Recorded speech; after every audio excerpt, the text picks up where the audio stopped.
Hello दोस्तों, आप सभी का स्वागत है मेरे चैनल साहित्य जुनून में। तो दोस्तों, आज मैंने आप सभी के लिए एक कहानी ढूंढी है जो कहानी बहुत ही इंटरेस्टिंग मुझे लगी, तो सोचा आपके साथ शेयर करूं।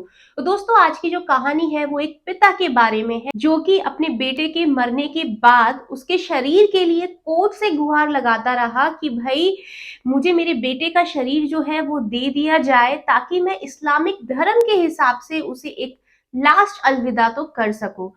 तो दोस्तों, ऐसा क्या हुआ कि पिता को अपने बेटे के शरीर के लिए गुहार लगानी पड़ी कोर्ट में। तो चलिए जानते हैं मेरे साथ। मैं हूं अधिवक्ता शिविका जैन और अब इस वीडियो को शुरू करते हैं।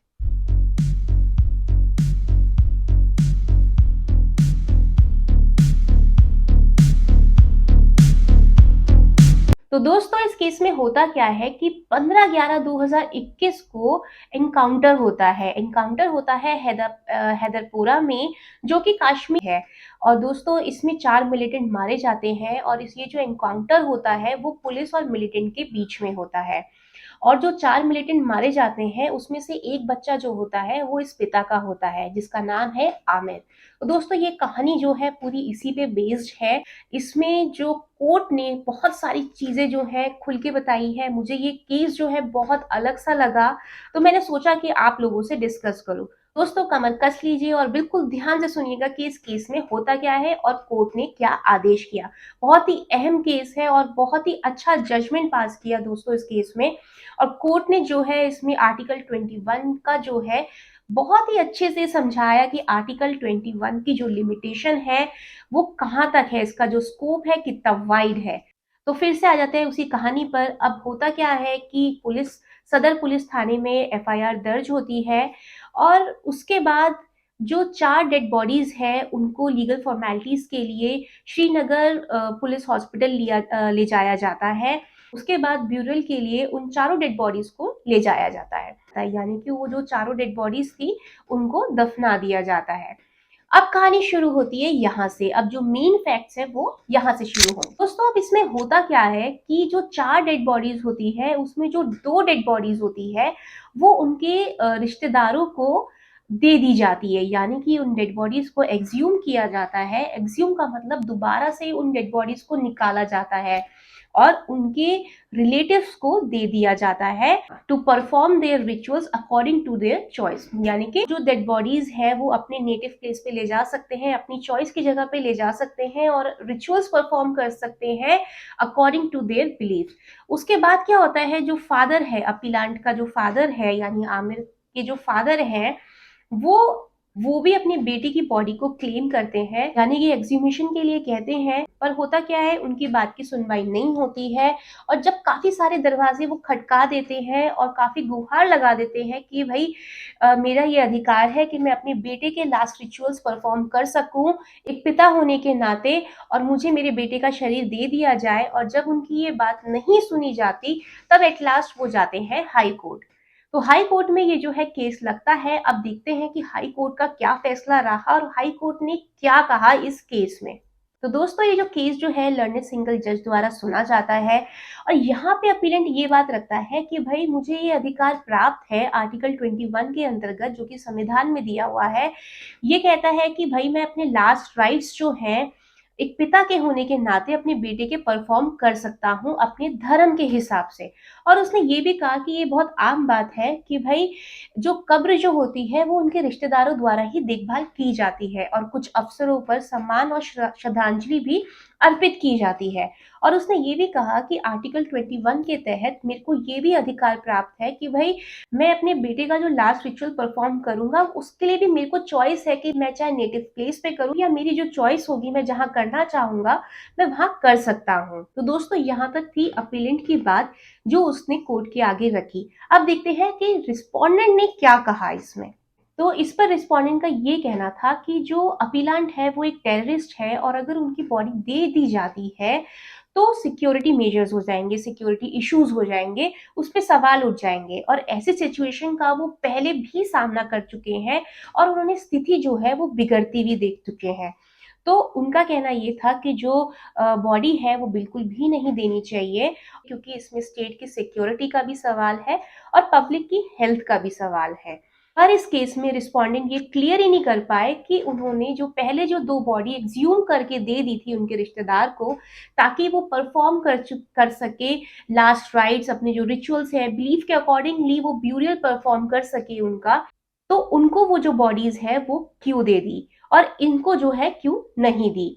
तो इस सवाल पे रिस्पोंडेंट्स का ये कहना था कि जो एसआईटी द्वारा इन्वेस्टिगेशन की गई है, उसमें जो आमिर है, जो अपीलेंट का जो बेटा है, वो टेररिस्ट घोषित हुआ है और जो जिनकी बॉडी एक्सह्यूम करके दे दी गई थी, वो सिर्फ एसोसिएट्स थे, मतलब उनके सहयोगी थे, उनके सहायक थे, वो उसको अकम्पनी कर रहे थे इस टेररिस्ट को। तो दोस्तों, कोर्ट को इस बात में कोई लॉजिक नहीं दिखा, तो इसमें कोर्ट ने ये फैसला किया कि जो अपीलेंट है उसको ये अधिकार प्राप्त है ताकि वो डिसेंट ब्यूरल परफॉर्म कर सके अपने बेटे का। तो उसमें कोर्ट ने ये बोला कि जो रिस्पोंडेंट है उसको निर्देश दिए गए कि भाई जो बॉडी को एक्सह्यूम किया जाए अपीलेंट के सामने, अपीलेंट की मौजूदगी में, और जो ट्रांसपोर्टेशन है उसका भी अरेंजमेंट किया जाए। और कोर्ट ने ये भी कहा इसमें कि जो रिस्पोंडेंट है वो रीजनेबल टर्म्स एंड कंडीशन लगा सकता है regarding transportation to perform burial on his native place और एक्सह्यूमेशन के लिए। पर इसमें कोर्ट ने एक बात बोली कि अगर वो बॉडी जो है वो डिलीवरेबल स्टेट में है, तभी वो जो बॉडी जो है उनके नेटिव प्लेस पे ले जाया जाएगा। और अगर वो जो बॉडी है अगर डिलीवरेबल स्टेट पे नहीं है, तो अपीलांट और उनके रिलेटिव्स को वदरपईन ग्रेवयार्ड में ही, जहाँ पे उनकी बॉडी दफनाई गई थी उसके बेटे की, वहीं पे ही लास्ट राइट्स जो है परफॉर्म करने होंगे। और अगर ऐसा होता है तो कोर्ट ने ये कहा कि क्योंकि ये उनके अधिकारों का हनन होगा कि वो अपने बेटे का जो लास्ट राइट है वो डिसेंट ब्यूरियल परफॉर्म नहीं कर पाए, तो स्टेट को जो है वो 5 लाख रुपीस कंपनसेशन देना होगा। दोस्तों, यहाँ तक था लर्नेड सिंगल जज का जजमेंट, जिसमें कि कोर्ट ने अलाउ कर दी थी पिटिशनर की पिटिशन, और कोर्ट ने ये बोल दिया था कि वो जो बॉडी को एक्सह्यूम किया जाए और अपने नेटिव प्लेस पे जो पिटिशनर है यानी कि जो अपीलांट है इस केस में, वो परफॉर्म कर सके लास्ट रिचुअल्स। पर दोस्तों, कहानी यहाँ खत्म बिल्कुल भी नहीं होती है, तो इस वीडियो को स्टॉप मत कीजिएगा, क्योंकि अब मेजर फैक्ट्स आएंगे आगे। अब हम आगे समझेंगे कि आर्टिकल 21 में और क्या बात हुई ऐसी कि सुप्रीम कोर्ट तक जाना पड़ा और किसको नाराजगी रही इस केस को लेके, कि आगे वो फर्दर चला ये केस और सुप्रीम कोर्ट तक ये केस चला और सुप्रीम कोर्ट को इस केस में जजमेंट देनी पड़ी। तो जो रिस्पोंडेंट है इस आदेश से नाखुश होकर एलपीए फाइल करता है हाई कोर्ट में।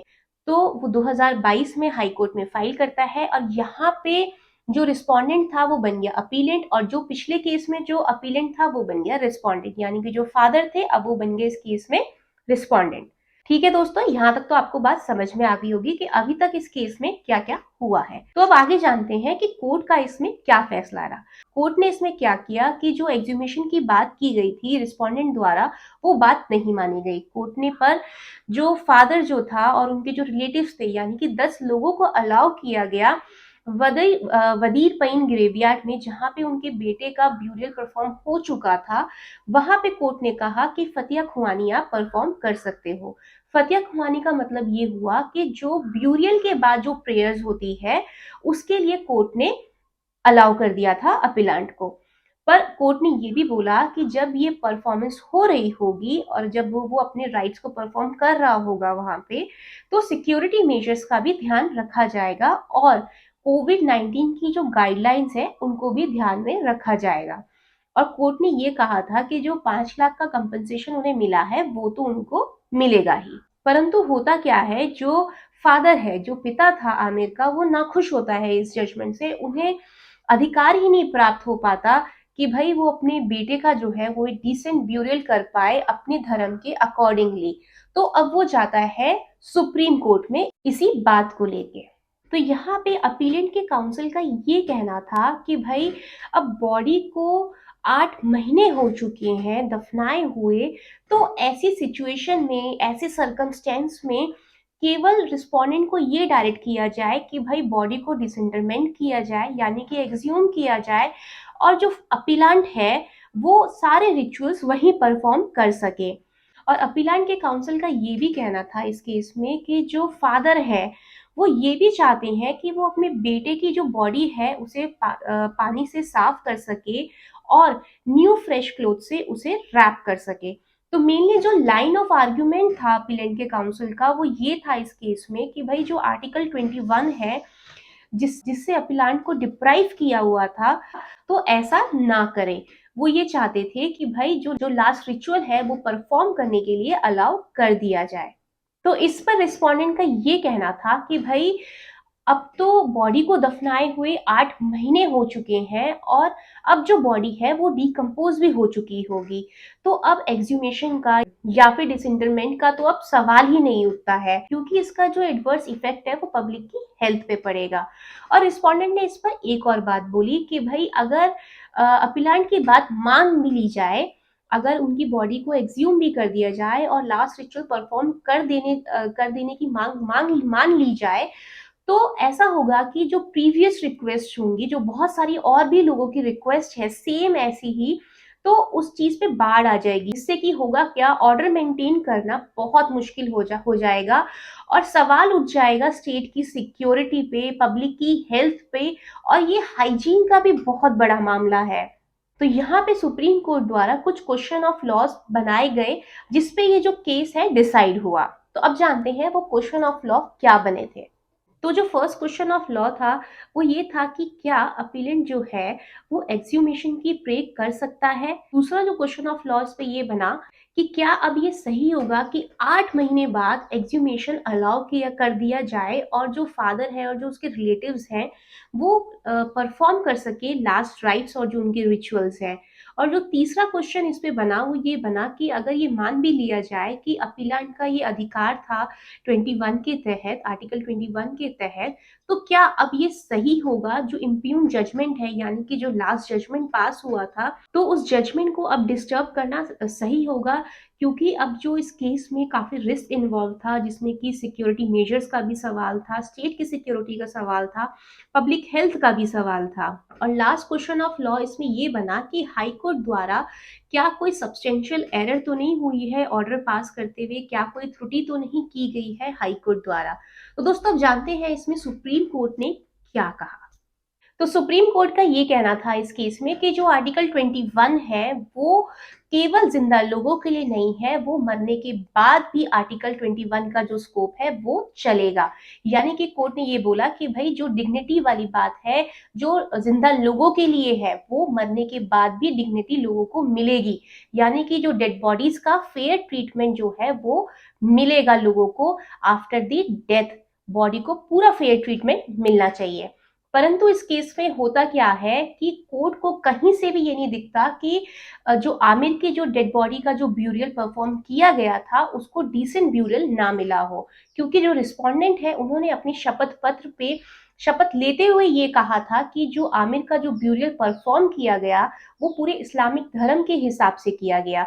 और जैसा कि उनके फादर ने डिमांड करी थी कि भाई कि वो चाहते हैं कि अपने बेटे की बॉडी को पानी से साफ करके फ्रेश न्यू क्लॉथ में रैप करना चाहते थे, वैसा ही रिस्पोंडेंट द्वारा किया गया था और उसके बाद जो प्रेयर्स थी वो भी पढ़ी गई थी अकॉर्डिंग टू इस्लामिक धर्म। इस केस में जो अपीलेंट है उसका जो केस है वो डिसमिस हो जाता है, पर कोर्ट ने यहाँ पे ये कहा कि जो आर्टिकल 21 में फेयर ट्रीटमेंट की बात की गई है वो केवल जिंदा लोगों के लिए नहीं, वो डेथ के बाद भी उनकी बॉडीज को मिलेगा। और कोर्ट ने यहाँ पे ये भी कहा कि भाई हम जो है अपीलेंट के सेंटीमेंट्स और इमोशंस को समझते हैं, पर सेंटीमेंट्स और इमोशंस को देखते हुए पार्टीज के अधिकार जो है वो डिसाइड नहीं हो सकते। तो दोस्तों उम्मीद करती हूँ कि आपको ये केस अच्छे से समझ में आ गया होगा। और ये जो केस था मैंने आपको बहुत शॉर्ट वे में बताया है, काफी सारी बातें जो है कोर्ट ने इसमें बहुत डिटेल में बताई है आर्टिकल 21 को लेके, तो आप जरूर इसको पढ़िएगा। मैंने जो है इस केस का जो लिंक है वो अपने डिस्क्रिप्शन बॉक्स में नीचे दे दिया है, आप उसको खोल के पढ़ सकते हैं। और अगर आपको ये वीडियो पसंद आया है तो उसे लाइक सब्सक्राइब शेयर करना मत भूलिएगा। अब मैं मिलती हूँ अपनी अगली वीडियो में, तब तक के लिए बाय बाय।